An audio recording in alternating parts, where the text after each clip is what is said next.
Hey there, and welcome to That News You Care About, a weekly video game news show from the folks over at That Nerdy Site.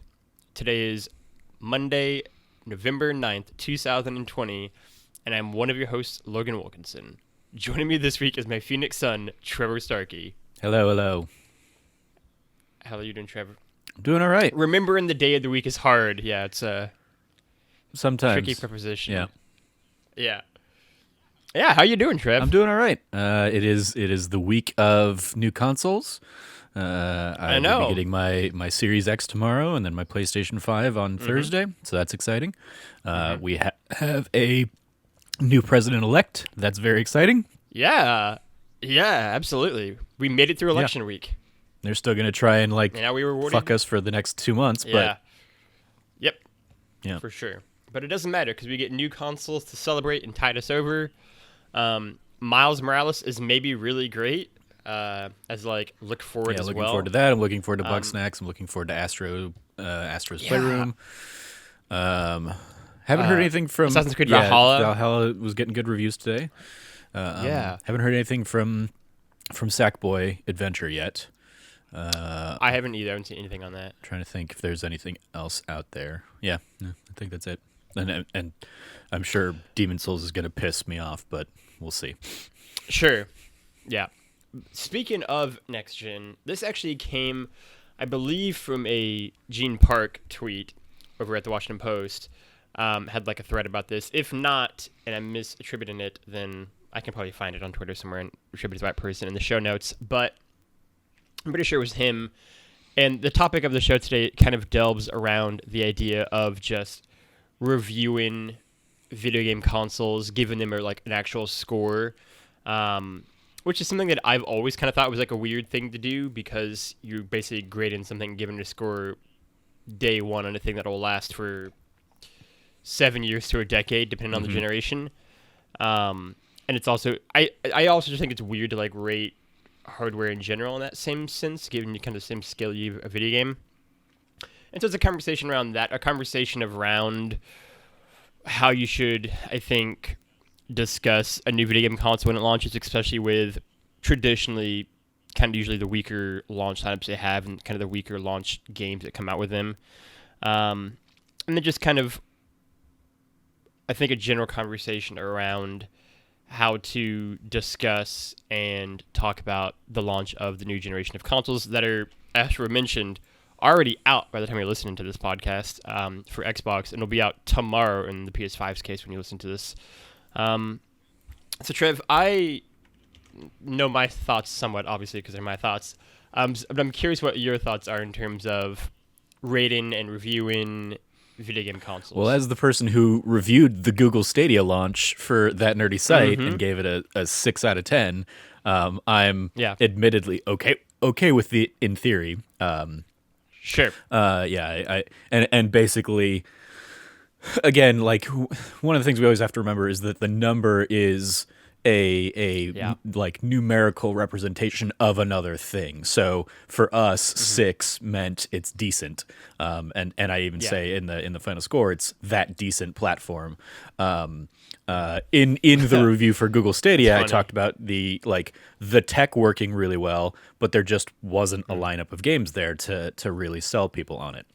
I think to one of the points you said, I definitely think it's valuable for people who are trying to, make the decision, should I get this now or not? I think that's where the benefit of reviews comes in. But yeah, as you get further and further away from this, this review becomes less and less relevant, which is why at least last generation, I think some of the bigger sites did kind of do check-ins on their reviews over time.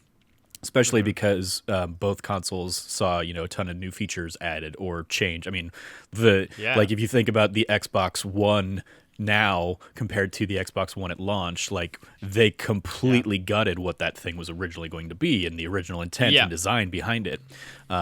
So they absolutely got looking at those initial reviews now would not be indicative of what that product actually was. So I think if the sites are able to, especially when there are big firmware updates and stuff, to like the PlayStation 5 or to the Xbox Series of consoles, I think they'll benefit from like reevaluating and saying, hey, here's what the score is now, especially if an element of that score is the lineup of games. Because the launch lineup, for example, for the PlayStation 5 is going to be significantly more new than the launch lineup for the Series X and Series S, because they just don't have any new games coming. It's that, but the flip side there is like, oh, backwards compatibility. So I think all of that can kind of come into play in the conversation around this thing that you're buying. Is this thing worth spending $500 on, or $300 on, or $400 on, depending on which version of whatever you're going to get? And I think the people who only look at a score are always going to like be boiling it down too simplistically, versus the people that go in and like look at that analysis and say, okay, well, let's look at the total package. Here are the games that are coming to it. Here's the tech specs that are working for it. Here's the memory that this thing has. Here's the loading times and the differential that we see there. I think like looking at all of that together, the point of any review is going to be trying to help consumers make a more informed opinion, so they're not going in and buying something blind that they might end up being disappointed with. So I'm of the mindset that like console reviews are fine, but it is, it's partially on the consumer to like recognize when that review was made compared to when they're looking at it. I mean, even now, like the reviews that are out aren't really giving a full clear picture of what the actual like online infrastructure is going to look like come launch day, because obviously like none of that is currently in play pre-release.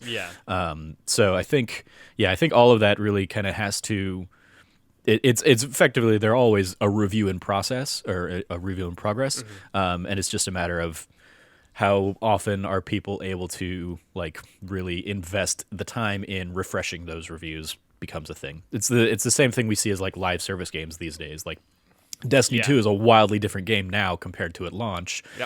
So if I were to go back and look at that launch review, that's probably highlighting matchmaking issues and network problems or something like that. That's not indicative of what the game is now. As it is, like the one of the things I have for shoutouts is basically like, hey, the game of Destiny 2 that was at launch is going to be pretty much completely vaulted by the time this episode goes live. It's going to be vaulted here in a couple hours as of recording. So, like that review in of itself is like, oh, that game just doesn't exist anymore at all. So I think that's kind of where my take on it all is. Like I hopped in with Google Stadia recently to sit down and play the Immortals Phoenix Rising demo that came out last week on Stadia, and I've probably checked in on Stadia like twice since writing the review in November of last year when it launched, and there's just still not enough there for me to come back into it. But the idea of Stadia being able to put demos out there for pre-release games like that is really cool, and I think that's a really enticing use. And the tech still worked great. I did run into like, it's still annoying that I had to have like my controller plugged in if I'm playing on my PC. I couldn't get it to connect wirelessly or anything like that. So there were still like issues that I had at launch that don't seem to have been resolved. So I probably wouldn't change the score, but I also didn't hop into like look at it as like, let me reevaluate what I scored Google Stadia at. That's kind of, I think, my general take on reviewing consoles and stuff. It's just always be mindful of what the actual review is talking about and when it's talking about, the context around it. Well, I think too, right? Like my big thing for any review, no matter what, is find people whose voices and opinions you kind of generally line up with, and whose tastes are shared by yours, right? So that applies to a console launch as well. Obviously, if it's someone who you don't generally agree with, maybe don't find them for a source as to whether or not you should get this console. And then with the PS5 and the Xbox Series X/S, it's a weird one too because I feel like console launches and console reviews more even than game reviews are so much based off of, like you said, whether or not I should purchase this thing. And we're in a weird spot now because even if it gives a glowing review and is like, you should buy it, there's almost literally no way for you to do that. Like, it's not like in the PS2 day where, like, EGM could put out a magazine spread and be like, go to, the local Walmart and buy the PS2 now. It's like, Walmart's not even letting you walk in to get a PS5 on launch day. And so, and even if you wanted to, like, you wouldn't be able to find it, right? Like, it's a weird one now because you're getting all these reviews coming out because the embargo lifted of like how great or not great or how fine or okay or good or whatever the two consoles might be, but you almost have nothing to do with that information if you haven't gotten one of the consoles already pre-ordered. Like, you're just like, all right, cool, this information. I probably already want the new console, but I literally can't find a way to get one, right? And so it's interesting in that vein in terms of like the context of 2020. Yeah, admittedly, when the Series X reviews dropped and the embargo kind of lifted last week, I haven't really read any reviews of any of them, but I was listening to some podcasts and people talking about them, and the gist that I was getting on the Series X was like, yeah, I mean, it's a faster, Xbox One X or an Xbox One even. Like the Xbox, because of their methodology and their strategy behind this, like they're not trying to reinvent the wheel in the way that Sony is. Yeah. And it was one of those things where I was like, I finally got this whole beefy PC set up here that could run anything that I really wanted. I've played Microsoft Flight Simulator on this PC and it ran great. And so there was a little thing there where I was like, should I just cancel my Xbox Series X order? Because I don't really need the thing right now, and I don't really need to be spending the $500 on it. But for me, ultimately, I kept it just because console gaming is a matter of convenience for me, and it is something that I don't anticipate those prices dropping anytime soon, so might as well get it now and get it secured now so that it's there and ready when it has the games that I'm looking at hopping into. Or because Xbox has the backwards compatibility whole argument lined up, I can boot that up and load up Knights of the Old Republic from the original Xbox that I still have the disc for. I can throw that in the console and like enjoy some of those older games that I just can't do as much as I would love to on my PlayStation. So that console will serve a purpose for me, even if it's not playing new games. Like, as it is, I barely played my Xbox One overall, just because it didn't have the exclusives that I was looking for this last gen. But Sunset Overdrive alone made that console a worthwhile investment for me. I loved that game so much, and I felt like I really enjoyed that and got my money's worth out of it. But it also gave me the opportunity to play stuff like Oxenfree earlier than it would because it came to Xbox first. And so a handful of those games that did come to Xbox early, I enjoyed, like the Rise of the Tomb Raider. I played on Xbox in that first year when it came there because I was like, I'm not going to wait and play it a year from now on PlayStation because I'm going to be playing whatever, the big games of the end of the year that year are going to be on PlayStation. So for me, as somebody who has like the means to do it, the reviews were never really going to sway me one way or another, but it did give me like a pause to be like, well, like if I really wanted to be more of a PC gamer, I have a PC that can do all of the things that the Series X is going to do and can probably do them better even. So there was like a temporary moment there where I was like, maybe I should just cancel that order. But ultimately I didn't. You brought up an interesting point too that I kind of want to delve a little bit deeper in as well, which is in terms of just like the supply of these consoles. Like, what do we think the odds are finding a PS5 or Xbox kind of being able to get one really in the rest of the year even, right? Like, it seems like we're in such a weird supply line situation, like, because they're each coming out, like you would say, ideally for like the Black Friday rush, but I would say there's very little chance that there will be that many available for Black Friday and almost none in stores, right? So it is curious to see, like, if you haven't gotten that pre-order nailed down, your odds of even getting one this Yeah, year. that was certainly like when I predicted that this would probably be the week's window for like launch. The idea behind that prediction was games will, like the systems will come out this week, and then in 2 weeks from now, when Black Friday is happening, stores will have had a chance to restock. And the supply line will have had a chance to kind of blow through that initial rush and get out the next kind of run of things. But as of this recording, I want to say like an hour ago, I was seeing people kind of post their emails from Amazon saying, "Hey, sorry, you might not get your system until like the end of the year at this point," which is laughably embarrassing because places like Amazon completely oversold their allotment of these things, and it's it's irresponsible that they did that and aren't telling people until the day before the systems are supposed to arrive that, hey, sorry, you're not going to get your thing that you've been banking on or hoping for or whatever. And it's one of those things that like I think anybody could have seen that coming. I mean, Amazon did admittedly like send out an email, I don't know, a month or two back saying like, hey, we don't know what the things are going to look like, so we don't know. There's uncertainty around your order. You might not get it on launch day, but people are now getting the confirmation that they're not going to get it on launch day. But just the fact that Amazon was consistently like the easiest one to order them through made me believe they were just leaving the like sell through on regardless of the number of units they actually had to provide to people. So I think that is very unfortunate. I do wonder if like the retail locations themselves will have a different kind of breakdown in that allotment.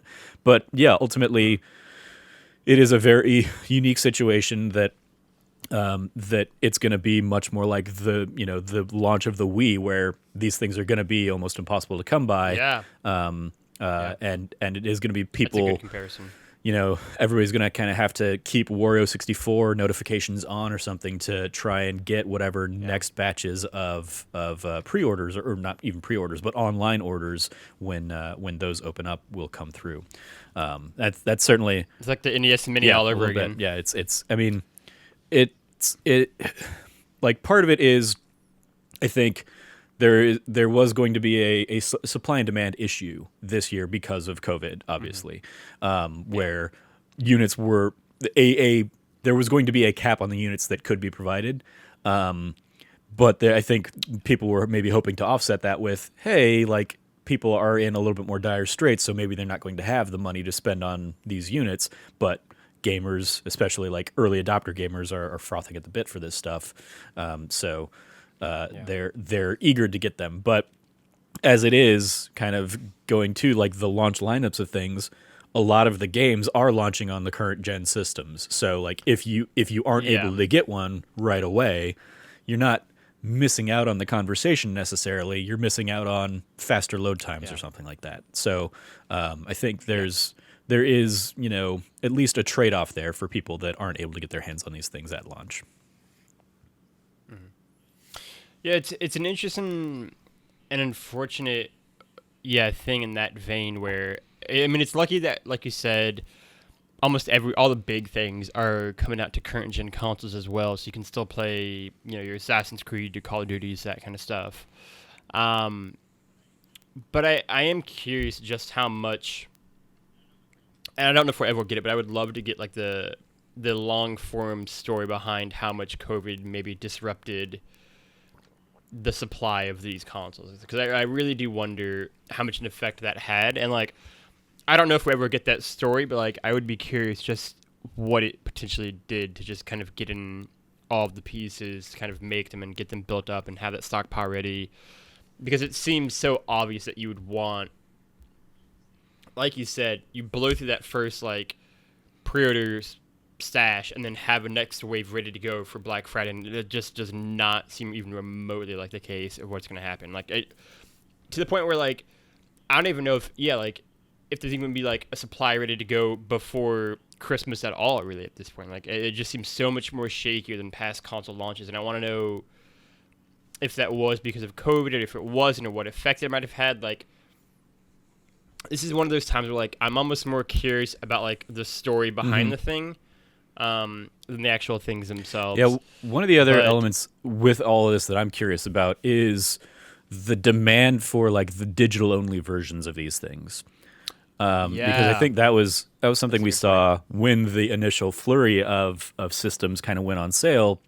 Was there were a lot of people, especially in our circles, that are maybe more inclined to go digital only, trying to get those, and then those ones being significantly less available. And I'm sure point. both Microsoft and Sony, kind of in their preparation for launch, probably said, well, this is the first time we're doing diskless things, really. I guess it's not the first time Yeah. for Microsoft because they had the Xbox SAT edition or whatever, right? The all digital Xbox S all digital. Yeah. Yeah. So if anybody, they would have had like some kind of gauge for here's probably what the demand will be. Demand. But Yeah. I think otherwise, everybody was like, well, let's go ahead and really kind of put all of our eggs in the disc version because that's what people are used to. That's what people are probably expecting more Yeah. so. And so I wonder how like if I wonder what the mix could have been for people, and I wonder what the mix will shake out to be, and what they kind of will have learned from seeing all the pre-order rush and seeing which pages people Yeah. were going to try and pick those up, and how that might change kind of their future production goals and strategies. That's a good point. Yeah, I think. Yeah, that's a really good point. Like, especially for Sony. I mean, they would have just had nothing to base it off of, and I'm sure. I mean, even if I was in those PlayStation boardrooms, I'd have been like, yeah. I mean, we have to have like a 3-to-1 ratio, probably, of like the disc ones versus discless, because that's just what you would think naturally want. And there are just parts of America, for example, where like a discless one just wouldn't work. You just couldn't be able to do it really. But I do wonder, because that was almost, it felt like immediately, like it went up and then like it immediately was sold out of the discless ones. Like I really do wonder how much they were surprised by how quickly they blew through that. I mean, clearly it seems like, I mean, I don't want to make this into a podcast about like how poorly the rollout of PS5 pre-orders were, but like clearly they just weren't ready for a few different things. Yeah. I think. But yeah, like that's one more where like I'm more forgiving of them maybe not being totally aware of like how much that would be demand for that kind of system. But it's just, yeah, I don't want to go down that route. But yeah, I am curious looking in the future, because what is like the first big PS5 game of next year? Have they had anything nailed down? Really? So a trailer went out this morning, kind of the PS5 launch trailer, and it cemented that Ratchet and Clank is aiming for first half of 2021, and Destruction All Stars obviously is for February. And there was one other game in there that I'm forgetting, and it confirmed that Horizon Forbidden West is expected in the second half of 2021. So yeah, I think Ratchet and Clank is. So it's God of War, Yeah. right? That's technically, yeah. Like, that's definitely not hitting first half. So yeah, theoretically, God of War will be late 2021 as well. So yeah, Ratchet and Clank and one other of the kind of like launch-ish games, I think are I mean, I feel like targeted for first half of next year. You'd have to think by the end of the first half of next year they've figured out the supply issues. I mean, the like, that's the thing. Like, I don't have any sort of gauge of like when to think it'll be fixed. I mean, but like, I mean, even Destruction All Stars February, like, that's by that point that'd be what, 4 months after, the 4 months after the PS5 launched. Like, you would hope that they're kind of starting to figure it out then, and COVID, they would have had at least a year at that point to kind of have adapted somewhat to a COVID world. Yeah, I mean, honestly, I wouldn't be surprised if both companies are holding back some consoles to do some kind of trickle release, so that there is constantly something showing up at stores and on store shelves and stuff. It's just a matter of like, what is that actually going to look like? Because and how much does kind of COVID and supply chain stuff right now impact that? Affect everything. Because I mean, like, even thinking to like the Switch was like out of stock most of the summer. And the Switch is probably going to have a good holiday season too, now that they've got, supplies back as well. Gran Turismo 7 was the other one that is now poised for first half of 2021. That's a good So point. I think I definitely think they're. I mean, obviously they're going to try and get things on track and try and meet demand as quickly as possible.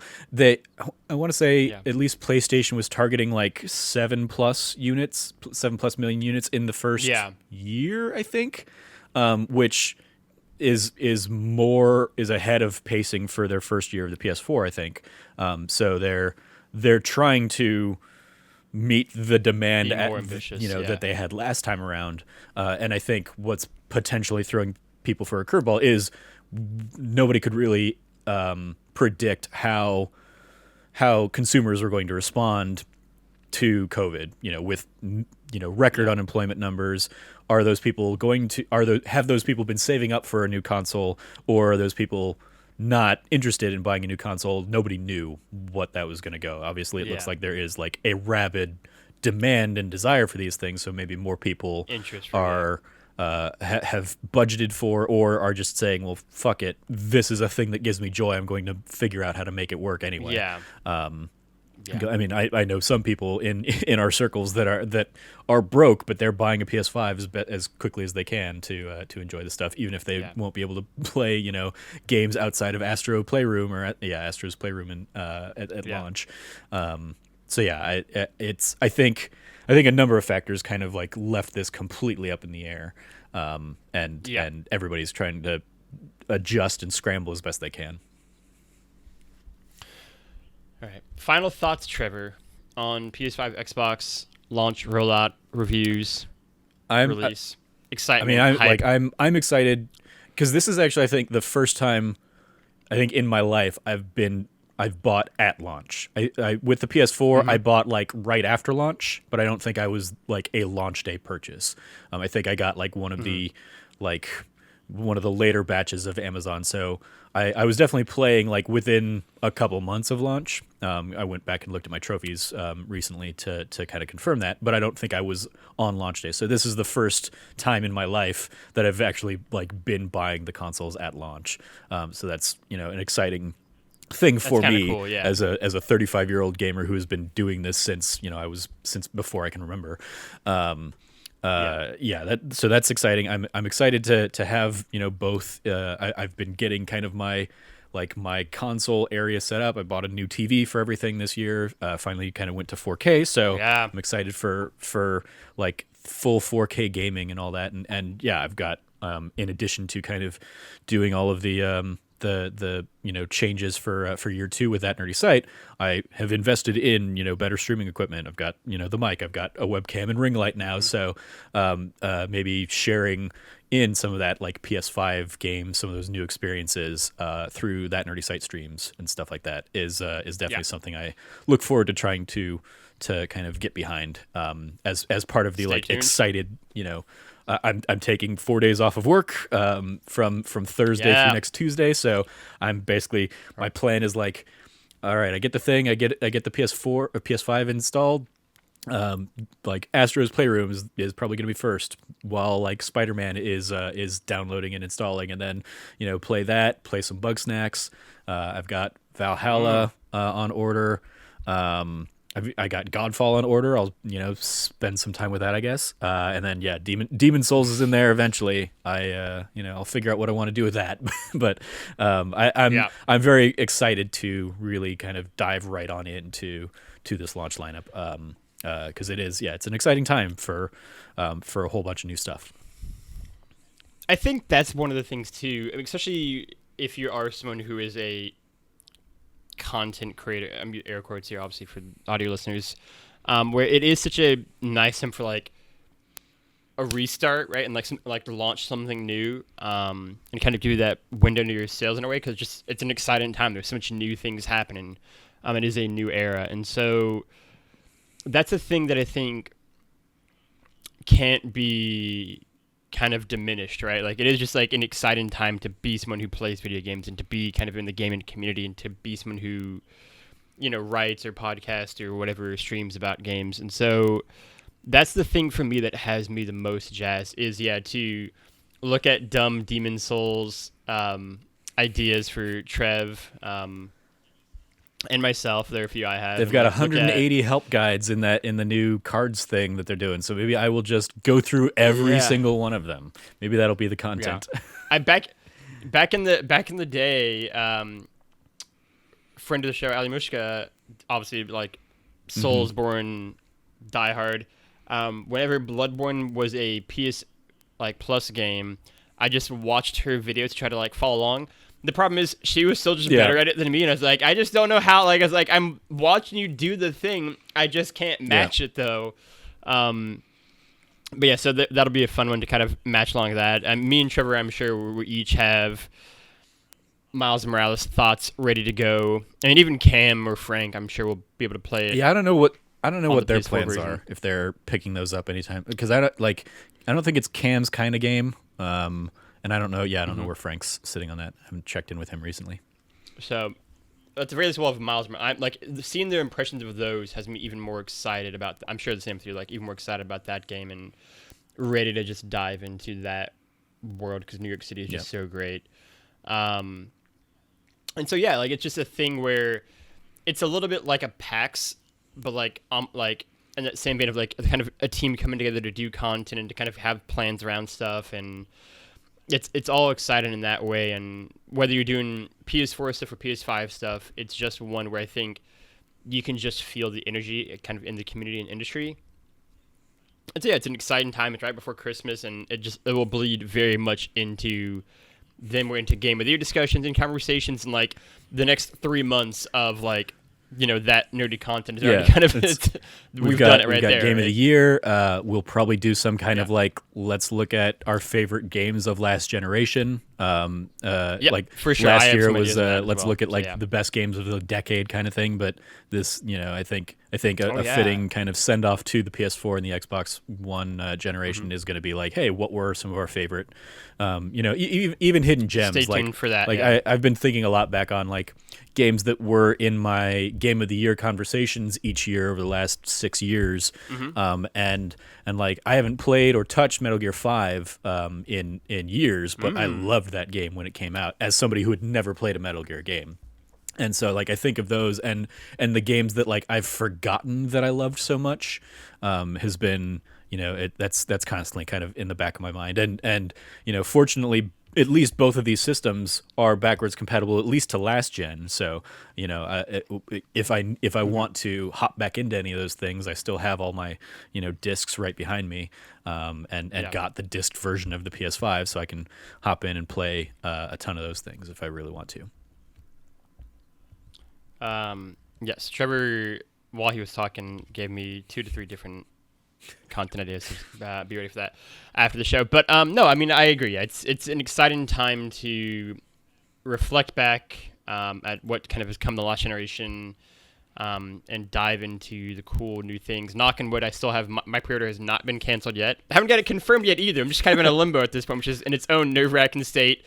But yeah, it's exciting either way. Either way, I'll play. Most of the games probably on PS4 anyway. Well, maybe not. Who knows? But yeah, it's exciting either way. The next generation is upon us. This is our last time that we will talk to you, listeners, before we are in the new gen. We're in the future here. Trevor Stokey will already have played next gen consoles by the time you listen to this. Almost certainly. And so it is very exciting. We'll wrap that up for there. Trevor has a shout out though. Trevor. Yeah, so I saw this article a couple days ago in my Twitter feed and was like, that's exactly how I feel. And is a PC Gamer article titled, "Oh Weird, the Destiny 2 I Know is about to be locked away" by Jeremy Peel. And it's basically talking about, as I touched on earlier in the show, the fact that Bungie, in order to kind of make room and better prepare themselves for the Beyond Light expansion that is about to launch in our timeline has already launched in your timeline, dear listener. They're vaulting a whole bunch of that stuff, including the original campaign for Destiny 2, as well as like the first 2 expansions, which is what I put most of my time into in that game. When Destiny 2 launched, I put 300 hours into it pretty much, across all 3 classes, across the raid. I did that as somebody who had never done any of the Destiny 1 raids. And even after people started leaving Destiny 2, like before those first couple expansions came out, I stuck with it. I was still, playing it over and over and over again, just enjoying the gameplay of it. Then those expansions came out and people came back, but I stuck with them longer than anything else. By the time The Forsaken came out, that was like I tried The Forsaken out because I had finally kind of walked away, but at that point, like, I kind of came back and I was like, where were all of you guys like when I was here trying to hold down the fort? I came back to it like a week late or something like that, because other games had just launched around that time that I was more interested in. So by the time I came back to it, like, everybody else had already left me in the dust again. And every time I've checked in with Destiny 2 since, it's such a different game than I remember, and I feel like I've been left behind. And so, yeah, this is kind of the death knell of that for me, is like, yeah, the game that I play just isn't going to exist anymore, because they're getting rid of the Red War campaign, as well as those first couple planets that they launched. And it's just like, yeah, I don't know what Destiny 2 is anymore. And so, yeah, that was it. So seeing somebody else kind of like share that sentiment on PC Gamer resonated with me. So I wanted to give them a shout out as well. Yeah, that is a great shout out. I can second the fact that the article definitely feels like something Cameron Abbott would like, for starters, and that he would get a good read out of. But I can vouch for it as well because I did read it. And it's very good. Also, PC Gamer just has great articles in general. Which usually are not kind of my speed, but the ones I do read every now and again are always great. They're fun story. I was never like an EGM guy or any of those, like any of those. Like, I had Nintendo Power was my magazine, and then I had PC Gamer, because this was an era like in the Windows 95, Windows 98 era, like, and they did the PC Gamer demo discs.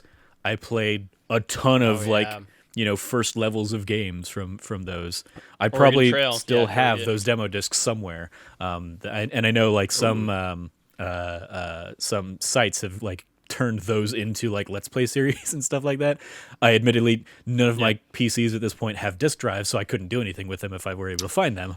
But I guess that's a good point. But yeah, it's like I have fond memories of getting introduced to a ton of games through PC Gamer and stuff like that. So even though I have moved away from the PC gaming side of things in my more mature years, I do have fond memories of like reading PC Gamer, probably during the era that like Gary Wood was like their editor-in-chief, and I just didn't realize it. Yeah, that's actually a good point.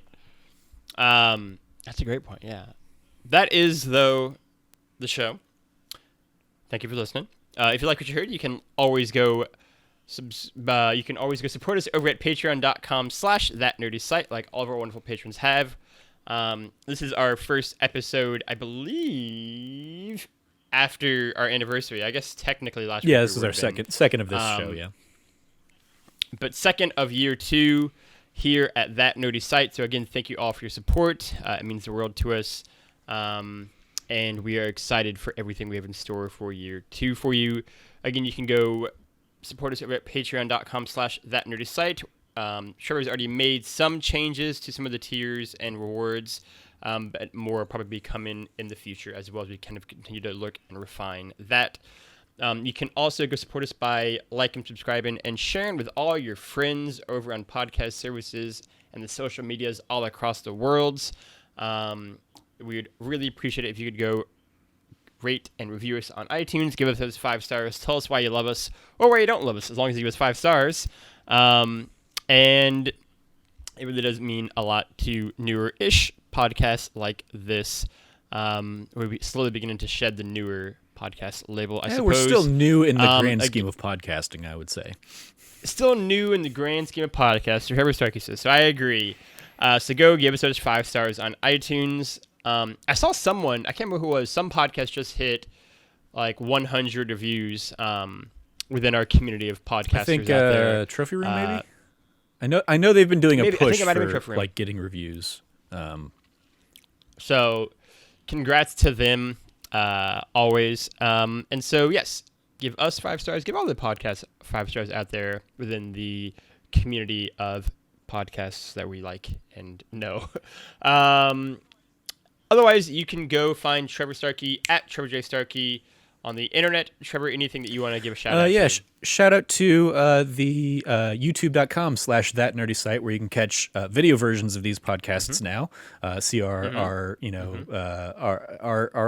/ugly mugs, whichever one that applies to you. Beautiful. You can also see on there a Let's Play series I've been doing where I'm going through the NES Classic games right now, kind of game by game. And I have the one that's going live tomorrow as of recording is Bubble Bobble. I didn't know this. I recorded that last night. It is 30 minutes of me struggling through Bubble Bobble and kind of cursing Scott White for including Bubble Bobble as his pick in that Ultimate Video Game List Show Season 2. So Bubble Bobble's great. You can go. I forgot he did that. Scott's the best. So yeah, you can go check that out. That series in particular, I'm trying to do basically Tuesdays and Thursdays, new episodes. So keep an eye out for all those as I continue playing through some old games. And Balloon Fight is up next on my docket. Hell yeah, it is. You can go find me at Lefty Logie or Lefty Logie on the internet, LOGGY.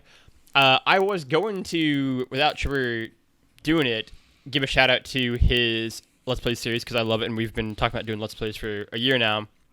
I was going to shout out, though, different one, so it counts, his Ice Climbers Let's Play because it is the best, and I think I literally messaged him as I was watching parts of it.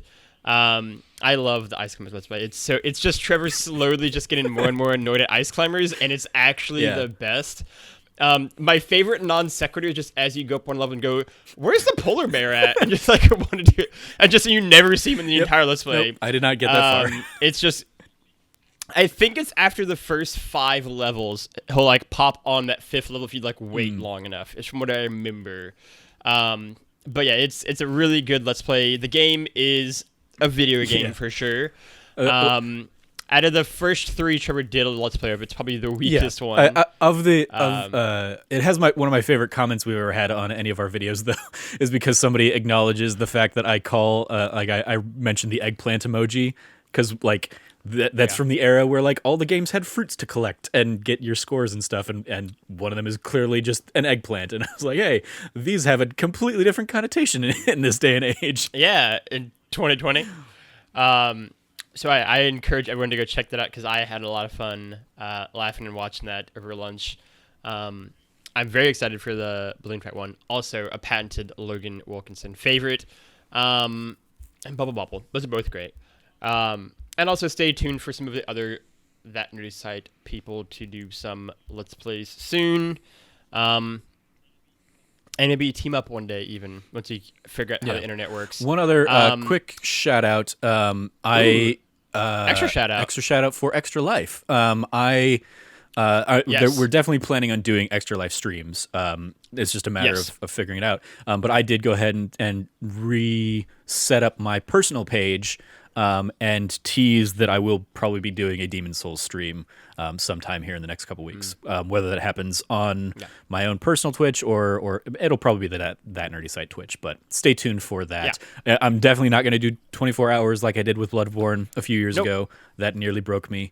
And I'm older and while I can probably do 24 hours of gaming still, like a game like that, I cannot do. But we'll do, 10 hours or 12 hours or something like that. For that game to just, enjoy the world dipping into madness. I will